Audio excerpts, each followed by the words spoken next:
Everyone, my name is Kalyan. Welcome to my channel. మనం NCERT సిరీస్లో ఉన్నాం కదా. ఈ ఎన్సీఆర్టీ సిరీస్లో 10th క్లాస్కి సంబంధించిన జియోగ్రఫీలో second lesson forest and wildlife resources సంబంధించి లెసన్ మనం ఇప్పుడు చూడబోతున్నాం అన్నమాట. ఇక్కడ చూడండి friends, forest and wildlife resources. ఇది ఇక్కడ మనం ఆల్రెడీ మన టెక్స్ట్ బుక్ పేరు రీసోర్సెస్ అనమాట. అంటే జియోగ్రఫీ టెక్స్ట్ బుక్ 10th క్లాస్లో రీసోర్సెస్ అని. ఈ రీసోర్సెస్ అనే ఒక జర్నీ మనం ఈ లెసన్స్ ద్వారా చేయబోతున్నాం అనమాట. ఇప్పుడు ఆల్రెడీ ఫస్ట్ లెసన్లో మనం ఎక్స్ప్లెయిన్ చేసుకున్నాం క్లియర్గా. ఆ వీడియో ఒకసారి మనకి మన ఛానల్లో ఉంటుంది ఫ్రెండ్స్. నేను వీలైతే డిస్క్రిప్షన్లో కూడా లింక్ యాడ్ చేస్తాను. ఫస్ట్ లెసన్ చూసిన తర్వాత సెకండ్ లెసన్కి రండి. ఇక్కడ మనం ఫస్ట్ లెసన్లో ఏం చెప్పుకున్నాం? రీసోర్సెస్ అనే దాని గురించి చూసుకున్నాం. రీసోర్సెస్ అండ్ డెవలప్మెంట్ అనే లెసన్ గురించి చూసాం. అక్కడ అసలు రీసోర్స్ అంటే ఏంటో డెఫినేషన్తో మనం స్టార్ట్ చేసాం. అంటే రీసోర్స్ అంటే ఏంటి, ఎన్ని రకాలు ఉన్నాయి, ఎలా క్లాసిఫికేషన్ చేసాము, వాటి యొక్క ఇంపార్టెన్స్ ఏంటి. అలాగే అక్కడ మనం 2 రీసోర్సెస్ గురించి కూడా చూసాం. ఏంటిది? Land as a resource, soil as a resource, వాటికి సంబంధించిన ఇంపార్టెన్స్ చూసాం. ఆ జర్నీ ఇలా మనం కంటిన్యూ చేసేటప్పుడు నెక్స్ట్ మనకి ఫారెస్ట్ వైల్డ్ లైఫ్ రీసోర్సెస్ అనమాట. ఇక్కడ ఈ లెసన్లో మనం చూసేది ఏంటి? ఫారెస్ట్ వైల్డ్ లైఫ్ రీసోర్సెస్ అని మనం క్లియర్గా చూస్తాం ఈ లెసన్లో. అంటే ఇక్కడ 2 రకాలు, మళ్ళీ ఇక్కడ కూడా forest resources, wild life resources. మరి ఈ లెసన్లోకి మనం వెళ్ళిపోయేటప్పటికి ఇక్కడ మనం చూస్తే, మనం ఈ ప్లానెట్ మీద ఏదైతే మనం ప్లానెట్లో మనం ఉంటున్నామో, ఎర్త్ మీద మనం ఈ ప్లానెట్ని మనం ఓన్లీ మన కోసమేనా ఈ ప్లానెట్? ఓన్లీ హ్యూమన్ బీయింగ్స్ కోసమే ఉందా ఈ ప్లానెట్? కాదు కదా. ఈ ప్లానెట్ని మనం మిలియన్స్ ఆఫ్ అదర్ లివింగ్ బీయింగ్స్తో షేర్ చేసుకుంటున్నాం. మనం ఈ ప్లానెట్ని మిలియన్స్ ఆఫ్ అదర్ లివింగ్ బీయింగ్స్తో షేర్ చేసుకుంటూ ఉన్నాం. ఇక్కడ చూస్తే మనం క్లియర్గా అదర్ లివింగ్ బీయింగ్స్ ఏమున్నాయి? ఆ మైక్రో ఆర్గానిజమ్స్ దగ్గర నుండి, అంటే మన కంటికి కనిపించని మైక్రో ఆర్గానిజమ్స్ దగ్గర నుండి కూడా బ్యాక్టీరియా, అలాగే మనం లిచెన్స్ అంటే ఫంగస్ అలాంటివి, వాటి దగ్గర నుండి పెద్ద పెద్ద బనియన్ ట్రీస్ వరకు, అలాగే ఎలిఫెంట్స్, బ్లూ వేల్స్, ఇలాంటి పెద్ద పెద్ద యానిమల్స్, ఇవన్నీ కూడా మనలాగే ఈ ప్లానెట్లో ఉన్నాయి కదా. అలా వీటితో మనం షేర్ చేసుకుంటున్నాం. ఈ ప్లానెట్ అనేది ఓన్లీ మన కోసమే కాదు, ఇలా డిఫరెంట్ టైప్స్ ఆఫ్ యానిమల్స్కి, లివింగ్ ఆర్గానిజమ్స్కి, అలాగే ప్లాంట్ స్పీసెస్ అంటే ఫారెస్ట్స్కి, వీటన్నిటికీ కలిపి మనకెంత రైట్స్ ఉన్నాయో వాటికి కూడా ఈ ప్లానెట్ మీద అంత రైట్స్ అనేవి ఉన్నాయి అన్నమాట. అయితే వీటన్నిటిని కలిపి మనం ఏమంటాము? బయోడైవర్సిటీ అని అంటాం. ఇప్పుడు ఈ హ్యూమన్ బీయింగ్స్, ఈ లివింగ్ ఆర్గానిజమ్స్, హ్యూమన్ బీయింగ్స్ వీళ్ళందరూ కలిపి ఒక ఎకలాజికల్ సిస్టమ్ అనేది ఒకటి ఫామ్ చేశాము. ఈ ఎకలాజికల్ సిస్టమ్ అనేది మనకి చాలా ఇంపార్టెంట్. ఇక్కడ ఎగ్జాంపుల్ చూస్తే, మనకి ఇక్కడ ఎగ్జాంపుల్ ఇచ్చారు క్లియర్గా. ఈ ఎగ్జాంపుల్ చూస్తే, the planets, animals and microorganisms recreate the quality of the air we breathe, the water we drink and the soil that produces our food without which we cannot survive. ఇక్కడ క్లియర్గా చెప్పారు చూసారా మీరు. అక్కడ మనకి ఏం చేస్తుందంట, ఈ ప్లాంట్స్, యానిమల్స్, మైక్రో ఆర్గానిజమ్స్ ఇవన్నీ మన ఏదైతే ఎయిర్ బ్రీతింగ్ చేస్తున్నామో దాని క్వాలిటీని రీక్రియేట్ చేస్తుంది. అవునా కదా? అది కరెక్టే కదా. ఇప్పుడు మనం కార్బన్ డైఆక్సైడ్ రిలీజ్ చేస్తాం. ఆ కార్బన్ డైఆక్సైడ్ని ప్లాంట్స్ తీసుకొని మళ్ళీ మనకి అవి ఆక్సిజన్ ఇస్తాయి. అలాగే మనం డ్రింక్ చేసే వాటర్ని ఇవి మళ్ళీ ప్యూరిఫై చేస్తాయి. ఏ విధంగా? మైక్రో ఆర్గానిజమ్స్ ఏదైనా బ్యాక్టీరియా ఉంటే వాటిని క్లీన్ చేసేసి ఆ వాటర్ని క్లీన్ చేస్తాయి. అలాగే నెక్స్ట్ సాయిల్ కూడా ఇప్పుడు చూడండి, ఏదైనా యానిమల్ ఒకవేళ చనిపోయి రోడ్డు పక్కన సాయిల్ మీద అలా పడేసి ఉందనుకోండి, ఆ యానిమల్ని ఈ మైక్రో ఆర్గానిజమ్స్, కొన్ని బ్యాక్టీరియా ఇవన్నీ ఏం చేస్తాయి, దాన్ని అవి తినేసేసి మొత్తం మళ్ళీ సాయిల్ని ఒకప్పుడు ఎలా ఉందో మంచిగా అలా ఆ సాయిల్ని ప్యూరిఫై చేసేస్తుంది అనమాట. ఇవన్నీ లేకపోతే మనం ఎలా సర్వైవ్ అవుతాం? వీటన్నిటి లేకుండా సర్వైవ్ అవ్వలేం. ఇవన్నీ మనం ఇంటర్ డిపెండెంట్ అయి ఉన్నాం. మనం అనుకుంటాం మనం వల్లే అన్నీ జరుగుతున్నాయి అని చెప్పేసి. కానీ మనం తీసుకునే వాటికి కూడా ఇవన్నీ ఇండైరెక్ట్గా కానీ డైరెక్ట్గా కానీ కారణమవుతాయి. ఇక్కడ ఫారెస్ట్స్ అనేవి ఒక కీ రోల్ ప్లే చేస్తున్నాయని చెప్పొచ్చు. మనకు సంబంధించిన మీరు క్లియర్గా చూస్తే ఫారెస్ట్స్ అనేవి మనకి ఒక కీ రోల్ అనేవి ప్లే చేస్తున్నాయి. ఏ విధంగా? ఎకోసిస్టమ్కి సంబంధించి ఫారెస్ట్ని మనం ఏమంటాం? ప్రైమరీ ప్రొడ్యూసర్స్ అంటాం. ఫారెస్ట్ని ప్రైమరీ ప్రొడ్యూసర్స్ అంటాం. ఎందుకని ఈ ఫారెస్ట్స్ మీద, ఈ ప్రైమరీ ప్రొడ్యూసర్స్ మీద మిగతా లివింగ్ బీయింగ్స్ అన్నీ డిపెండ్ అయ్యి ఉన్నాయి. అవునా కాదా? మీరు ఒకసారి ఆలోచించండి క్లియర్‌గా. ఇక్కడ నెక్స్ట్ మనం బయోడైవర్సిటీకి సంబంధించింది చూస్తే ఇక్కడ మనకి బయోడైవర్సిటీ గురించి ఒక బాక్స్ కంటెంట్‌లో ఇచ్చారన్నమాట. ఇక్కడ వాట్ ఈస్ బయోడైవర్సిటీ అనే ఒక క్వెషన్ ఉంటది. ఇక్కడ జనరల్‌గా చూడండి, బయోడైవర్సిటీ అంటే ఏంటి? మనం చెప్పాం ఆల్ లివింగ్ బీయింగ్స్ ఇవన్నీ కలిసి ఒక చోట ఉన్నదాన్ని, ఆ హ్యాబిటేట్‌ని కూడా కలిపి మనం బయోడైవర్సిటీ అని అంటాం. ఇక్కడ మనకిచ్చింది ఏంటో చూస్తే మన టెక్స్ట్ బుక్‌లో biodiversity or biological diversity is immensely rich in wildlife and cultivated species, diverse in form and function, but closely integrated in a system through multiple network of interdependencies. ఇది మనం క్లియర్‌గా అర్థం చేసుకుంటే బయోడైవర్సిటీ ఆర్ బయోలాజికల్ డైవర్సిటీ అనేది ఏంటి? Wild life, cultivated స్పీసెస్‌లో రిచ్‌గా ఉంటది. కానీ వాటి యొక్క ఫార్మ్స్‌లో గాని, వాటి యొక్క ఫంక్షన్స్‌లో గాని చాలా డైవర్సిటీ ఉన్నప్పటికీ కూడా అవి ఇంటర్‌డిపెండెన్సీస్ అనే ఒక నెట్వర్క్ ద్వారా క్లోజ్‌గా ఇంటిగ్రేట్ అయ్యి ఉంటాయన్నమాట. ఈ సిస్టమ్‌ని మనం బయోడైవర్సిటీ ఆర్ బయోలాజికల్ డైవర్సిటీ అని అంటాం. ఇప్పుడు నెక్స్ట్ మనం ఇంకా ఇటు పక్కకెళ్తే flora, fauna in India. Flora and fauna in India.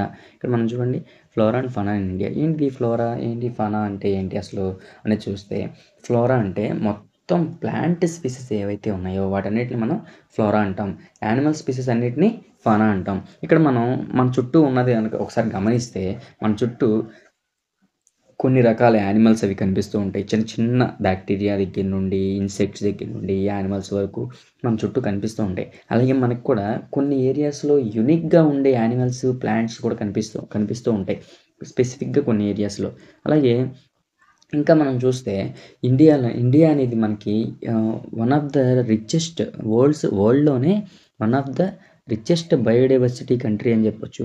India is one of the world's richest countries in terms of its vast array of biological diversity. India అనేది biological డైవర్సిటీలో వరల్డ్‌లోనే ఒక one of the richest country అని చెప్పొచ్చు. ఎందుకని అలా అంటున్నాం మనం ఇక్కడ? ఎందుకంటే ఇండియాలో different types of physical features ఉన్నాయి. డిఫరెంట్ టైప్స్ ఆఫ్ ఫారెస్ట్స్ ఉన్నాయి. 2 types tropical climate, sub tropical climate ఉంది.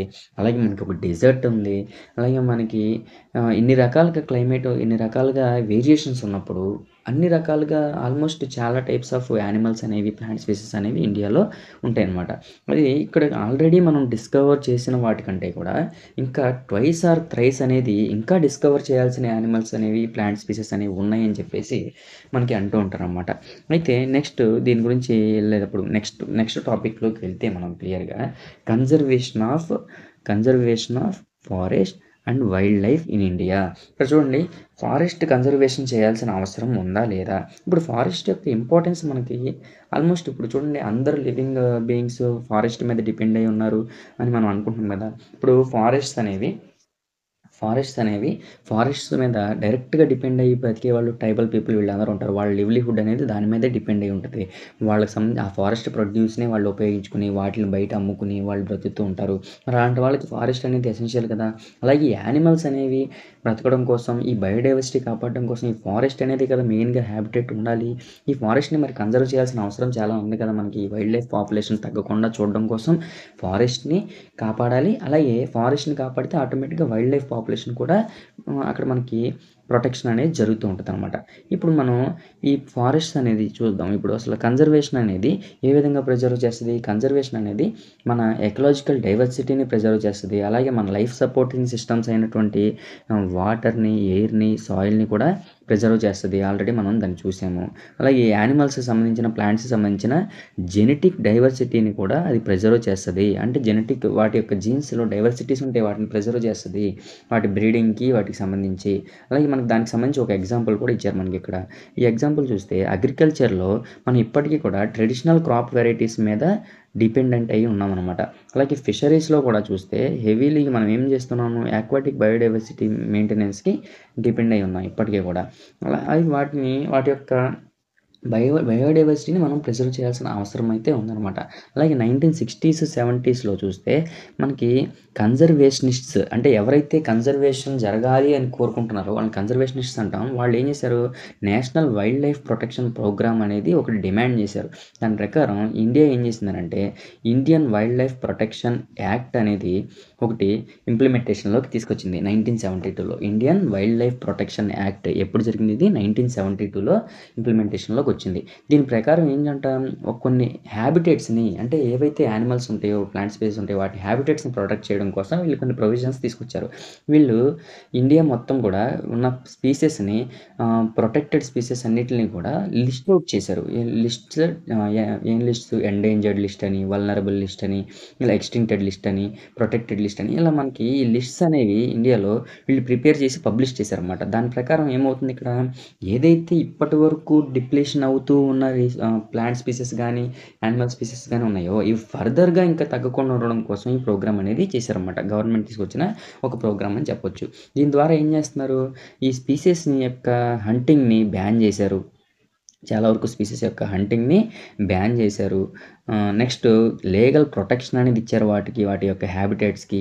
అలాగే వాటి యొక్క ట్రేడ్‌ని రిస్ట్రిక్ట్ చేశారు. వైల్డ్ లైఫ్ సంబంధించిన ట్రేడ్‌ని ఇలా చేశారన్నమాట. అలాగే సెంట్రల్ గవర్నమెంట్స్, స్టేట్ గవర్నమెంట్స్ కూడా ఏం చేసినాయనంటే ఎస్టాబ్లిష్ చేసినయి ఏంటివి? నేషనల్ పార్క్స్‌ని, వైల్డ్ లైఫ్ శాంక్చురీస్‌ని ఎస్టాబ్లిష్ చేసి అక్కడ ఈ స్పీసీస్ అన్నిటిని ప్రొటెక్ట్ చేస్తున్నాయన్నమాట అక్కడ.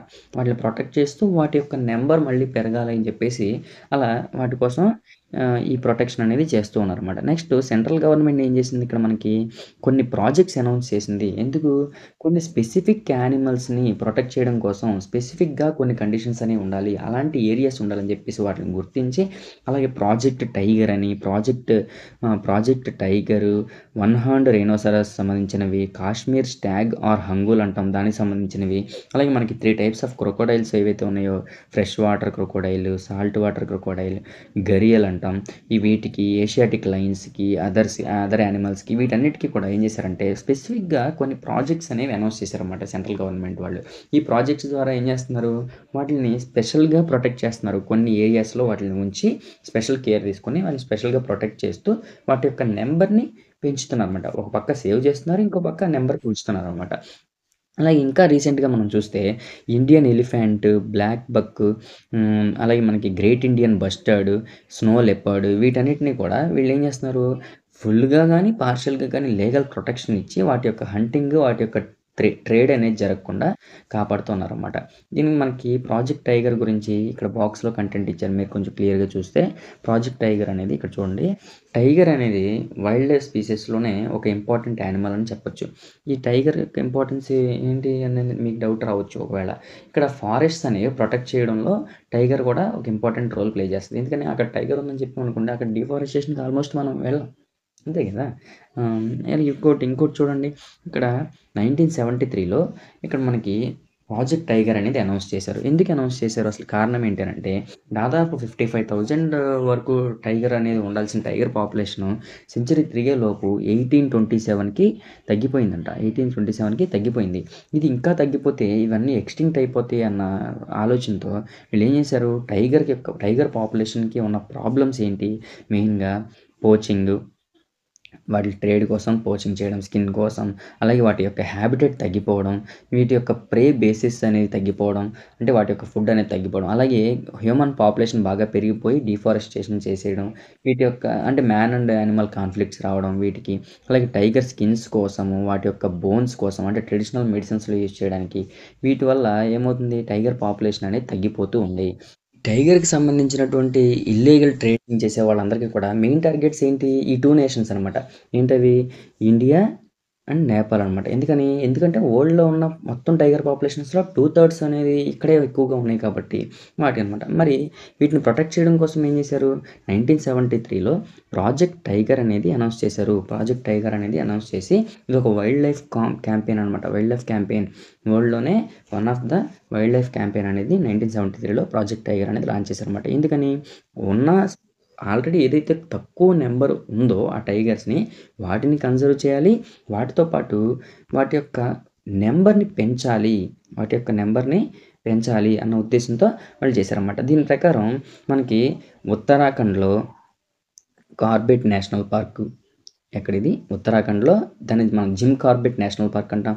అలాగే సుందర్బన్ నేషనల్ పార్క్ వెస్ట్ బెంగాల్‌లో, అలాగే మధ్యప్రదేశ్‌లో చూస్తే మనం బాంధవ్‌గర్ నేషనల్ పార్క్, అలాగే మనం రాజస్థాన్‌లో చూస్తే సరిస్కా వైల్డ్ లైఫ్ శాంక్చురీ, అస్సాంలో మానస్ టైగర్ రిజర్వ్, కేరళలో పెరియార్ టైగర్ రిజర్వ్, ఇంకా చాలా టైగర్ రిజర్వ్స్ అయితే ఉన్నాయి. ఇలా వీటిని మెయిన్ ఇంపార్టెంట్ టైగర్ రిజర్వ్స్ అనమాట ఇక్కడ మనకి ఇచ్చారు. ఇలా వీటి ద్వారా ఏం చేస్తున్నారు, అక్కడ స్పెసిఫిక్గా ఈ టైగర్స్ని వాళ్ళు ప్రొటెక్ట్ చేస్తూ ఉన్నారన్నమాట. ఇది జరుగుతుంది. నెక్స్ట్ మనకి ఇక్కడ మనం కన్జర్వేషన్ ప్రాజెక్ట్స్ గురించి చూస్తే, ఇప్పుడు కన్జర్వేషన్ ప్రాజెక్ట్స్ అనేవి స్పెసిఫిక్గా కొన్ని వాటిని మాత్రమే ఫోకస్ చేయడం కాకుండా తర్వాత ఆ యాక్ట్‌లో కొత్తగా ఇంప్రూవ్‌మెంట్స్ తీసుకొచ్చి ఏం చేశారు, ఇన్సెక్ట్స్‌ని కూడా ఇంక్లూడ్ చేసిన పరిస్థితి ఉంది. 1986లో నోటిఫికేషన్ ద్వారా కొన్ని హండ్రెడ్స్ ఆఫ్ బటర్‌ఫ్లైస్‌ని, మాత్స్‌ని, బీటిల్స్‌ని, ఒక డ్రాగన్ ఫ్లైని కూడా యాడ్ చేశారంట ఆ లిస్ట్‌లోకి.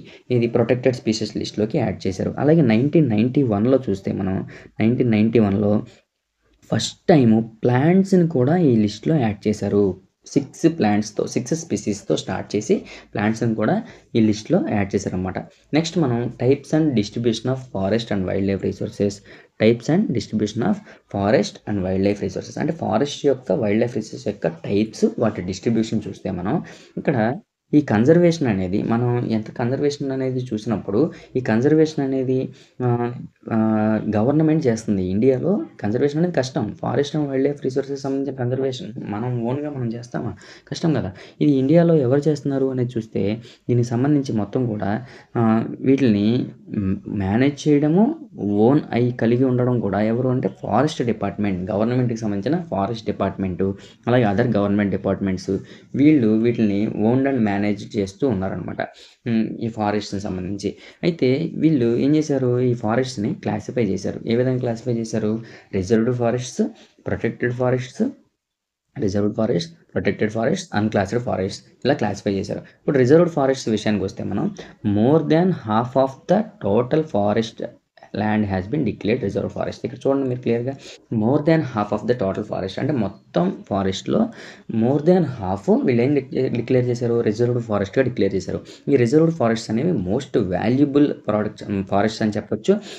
ఒక పక్క ఈ ఫారెస్ట్ వైల్డ్ లైఫ్ని కూడా కన్జర్వ్ చేస్తూ ఉంటారన్నమాట. నెక్స్ట్ ప్రొటెక్టెడ్ ఫారెస్ట్ విషయానికి వస్తే almost 1/3 of total forest area, అంటే మొత్తం ఫారెస్ట్ ఏరియాలో ఆల్మోస్ట్ 1/3 అంటే 30% అలా అనమాట. ఈ ఫారెస్ట్ని ప్రొటెక్టెడ్ ఫారెస్ట్గా వీళ్ళు డిక్లేర్ చేశారనమాట.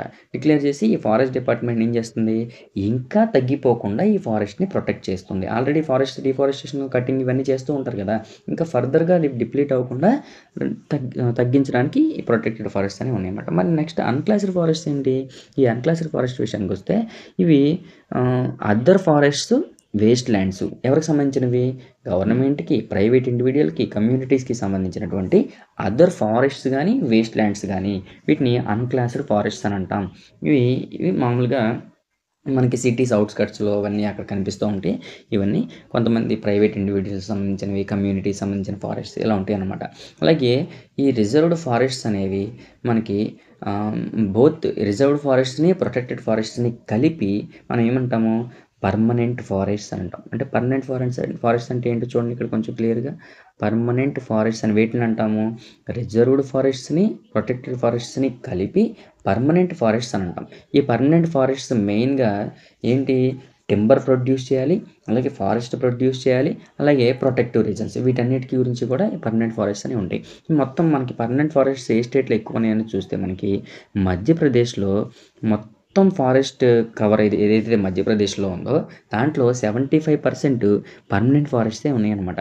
అలాగే మనకి రిజర్వ్డ్ ఫారెస్ట్, మరి ప్రొటెక్టెడ్ ఫారెస్ట్, అన్క్లాసిఫైడ్ ఫారెస్ట్ విడివిడిగా చూసినప్పుడు ఏ స్టేట్స్లో ఎక్కువగా ఉన్నాయని చూస్తే మనకి ఇక్కడ చూడండి క్లియర్గా, ఇక్కడ నుండి ఈ స్టేట్స్ అన్నీ ఇక్కడ మహారాష్ట్ర వరకు కూడా, జమ్మూ అండ్ కాశ్మీర్, ఆంధ్రప్రదేశ్, ఉత్తరాఖండ్, కేరళ, తమిళనాడు, వెస్ట్ బెంగాల్, మహారాష్ట్ర, వీటన్నిటిలో కూడా రిజర్వ్డ్ ఫారెస్ట్ యొక్క పర్సంటేజ్ అనేది ఎక్కువగా ఉంది.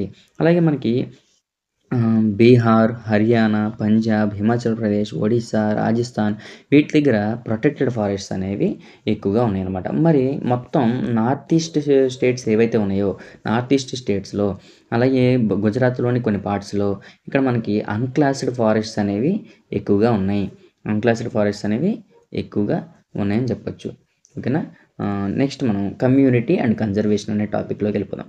Community and conservation. ఏంటి మనకి ఇండియాలో ఏన్షియంట్ ఇండియా నుండి కూడా కన్జర్వేషన్ అనేది కొత్త ఏం కాదు. మనకది న్యూ టాపిక్ ఏం కాదు. ఇండియాలో ఏన్షెస్టర్స్ అందరూ కూడా ఫారెస్ట్‌ని, వైల్డ్ లైఫ్‌ని కన్జర్వ్ చేస్తూనే వస్తున్నారనమాట. కమ్యూనిటీస్, ట్రెడిషనల్ కమ్యూనిటీస్ వీళ్ళందరూ కూడా. ఇప్పుడు మనం చూస్తే ఇప్పటికి కూడా ఇండియాలో కొన్ని ఏరియాస్‌లో లోకల్ కమ్యూనిటీస్ అనేవాళ్ళు గవర్నమెంట్ అఫీషియల్స్‌తో కలిసి కన్జర్వేషన్ అనేది చేస్తూ ఉన్నారనమాట. ఇక్కడ మనం చూడండి, సరిస్కా టైగర్ రిజర్వ్‌లో ఇప్పుడు మనం హైలైట్ చేసాం ఆల్రెడీ.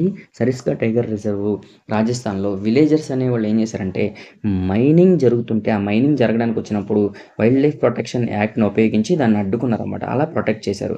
నెక్స్ట్ ఇక్కడ రాజస్థాన్‌లోని ఆల్వార్ డిస్ట్రిక్ట్‌లో చూస్తే మనం ఇన్హాబిటెంట్స్ అనేవాళ్ళు ఎవరైతే ఉన్నారో ఆళ్ళు అక్కడ 5 విలేజెస్‌ని 1200 హెక్టార్స్‌గా 5 విలేజెస్‌ని 1200 హెక్టార్స్‌గా వాడు డిక్లేర్ చేసుకొని 500 హెక్టార్స్‌ని భైరోదావ్ దాఖవ్ సాంక్చురీగా డిక్లేర్ చేసుకొని, వాళ్ళు own set of rules and రెగ్యులేషన్స్‌ని ఏర్పాటు చేసుకొని, వాళ్ళు హంటింగు, పోచింగు ఇలాంటివేం జరగకుండా ప్రొటెక్ట్ చేసుకుంటూ ఉన్నారనమాట. Next Chipko movement. ఇక్కడ ఒక చిప్కో మూవ్‌మెంట్ అనేది ఒకటుంది. ఈ చిప్కో మూవ్‌మెంట్ కూడా ఏం చేశారంటే, డీఫారెస్టేషన్ జరుగుతుంటే వాళ్ళు అక్కడ హిమాలయస్ దగ్గరలో వాళ్ళేం చేశారు, ట్రీస్‌ని హగ్ చేసుకుని అక్కడ లోకల్ కమ్యూనిటీసు వాళ్ళు మమ్మల్ని చంపి వీటిలిని చంపండి అని చెప్పేసి వాళ్ళు అడ్డుకోవడం. దాని ద్వారా వాళ్ళు అడ్డుకోవడమే కాకుండా కమ్యూనిటీ ఎఫారెస్టేషన్ అనేది చాలా వరకు అక్కడ చేయడం. అలా వాళ్ళు ఇండిజినస్ స్పీసీస్‌ని వాళ్ళు సక్సెస్‌ఫుల్‌గా కాపాడుకున్నారని చెప్పొచ్చు. నెక్స్ట్ సింథటిక్ కెమికల్స్‌ని అపోజ్ చేస్తూ తెహ్రీలో బీజ్ బచావ్ ఆందోళన్, నవదాని అనే ప్రోగ్రామ్స్ ద్వారా వీళ్ళు డైవర్సిఫైడ్ క్రాప్ ప్రొడక్షన్ అనేది చేస్తూ సింథటిక్ కెమికల్స్‌ని యూజ్ చేయకుండానే ఎకనామికల్లీ వైబుల్‌గా మేము క్రాప్ ప్రొడక్షన్ చేయగలమని చెప్పేసి వాళ్ళు ప్రూవ్ చేశారు. అలాగే ఇండియాలో జాయింట్ ఫారెస్ట్ మేనేజ్మెంట్ అనేది ఒకటి జరుగుతుంది. జేఎఫ్ఎం, జాయింట్ ఫారెస్ట్ మేనేజ్మెంట్ అంటాం. అంటే ఇక్కడ లోకల్ కమ్యూనిటీస్‌ని వాళ్ళు గవర్నమెంట్ అఫీషియల్స్ వాళ్ళు టై అప్ అయ్యి వీళ్ళు ఆ దగ్గరలో ఉన్న ఫారెస్ట్‌ని ప్రొటెక్ట్ చేస్తూ ఉంటారనమాట. అంటే లోకల్ కమ్యూనిటీస్, గవర్నమెంట్ జాయింట్‌గా వీళ్ళు ప్రొటెక్ట్ చేస్తారు. అందుకే దీన్ని మనం జాయింట్ ఫారెస్ట్ మేనేజ్మెంట్ అని అంటాం. ఈ జాయింట్ ఫారెస్ట్ మేనేజ్మెంట్ అనేది మనకి 1988లో ఫస్ట్ ఏ స్టేట్ తీసుకొచ్చింది?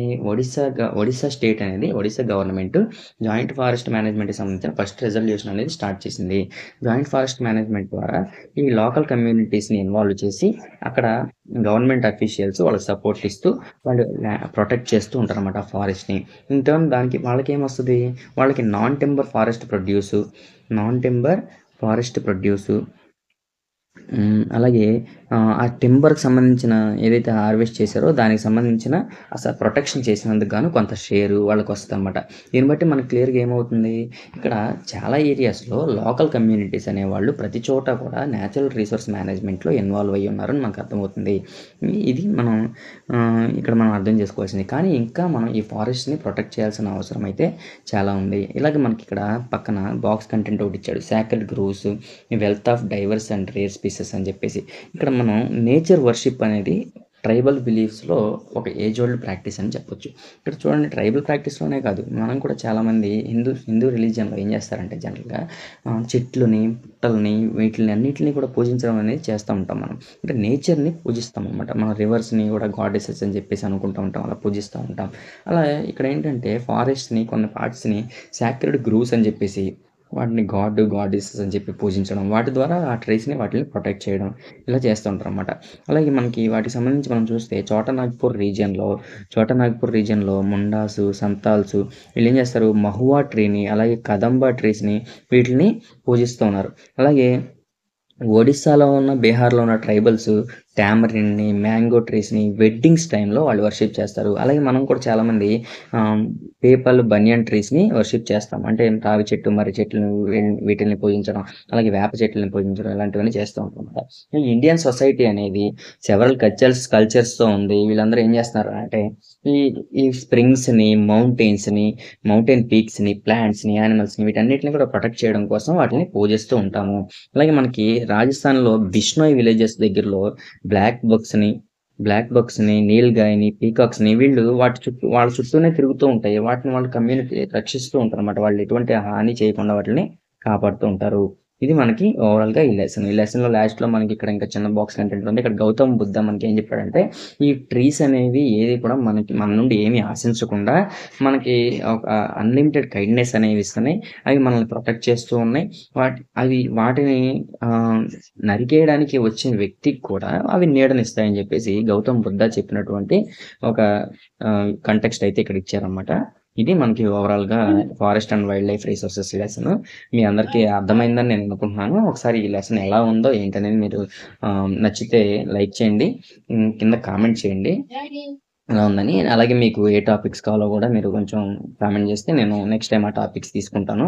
మనం ఎన్‌సీఈఆర్‌టీ సీరీస్‌లో ఆల్మోస్ట్ అన్ని లెసన్స్ చేద్దామని అనుకుంటున్నాను నేను. ఎందుకంటే ఇది యూపీఎస్సీకి గాని, యూపీఎస్సీకి గాని అలాగే 10థ్ క్లాస్ వాళ్ళకి గాని అన్ని క్లాసెస్‌కి యూజ్ అవుతాయన్న ఉద్దేశంతో నేను చేస్తున్నాను ఇది.